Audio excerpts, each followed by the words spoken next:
नमस्कार सभी को, मेरा हृदय से बहुत ही आदर के साथ सभी को प्रणाम।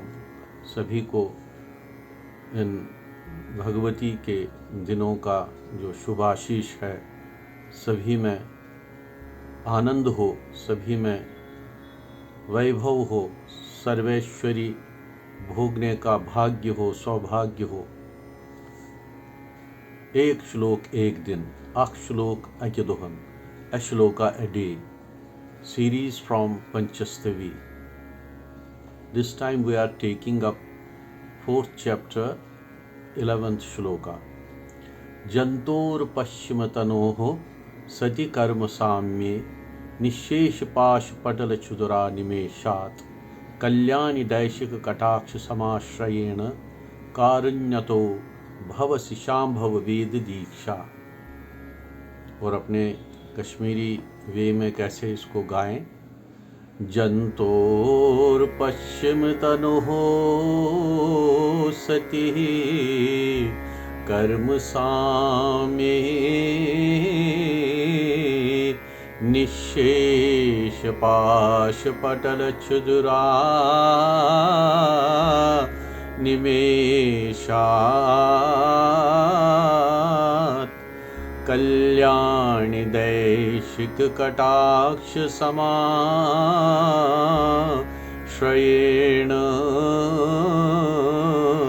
कारुण्यतो भवसि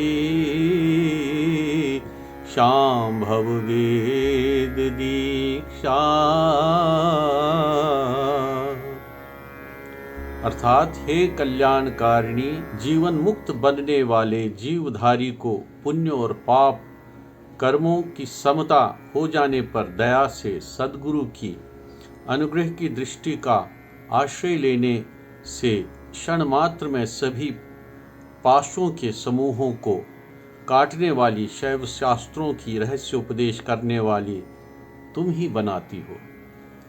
अर्थात ये तो देवी ही है जो सब कुछ आपको प्रदान कर सकती हैं, क्योंकि आदिशक्ति हैं, पराशक्ति हैं, महामाया है।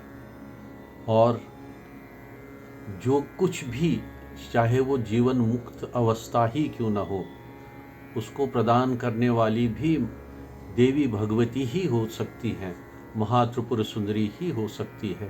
ललितांबिका, शारिका, शारदा, जितने भी नाम लें वही है। नवदुर्गा के दिनों में तो प्रार्थना चारों ओर से, हर दिशा में, पूरे भारत देश में हो ही रही है। अब तो विश्व के कोने कोने में जहाँ जहाँ देवी भक्त हैं, मानने वाले हैं, सनातन को मानने वाले हैं, सभी प्रार्थनाओं में रत हैं और 9 दिनों का उपवास भी रखते हैं। खैर, उपवास उतना इम्पोर्टेंट नहीं है जितना देवी का ध्यान करना। किम किम दुखम दनुज दलनी शीयतेन स्मृतायां का कीर्ति कुल कमलिनी ख्यापितेन सुततायां का सिद्धि सुरवर्णते प्राप्यतेन अर्चितायां कम कम योगम त्वयिन चिन्नुते चित्तम मां लंबितायां। देवी माँ का ध्यान अपनी चेतना के पटल पर रख लीजिए। ओम महात्रिपुर सुंदर्यै नमः।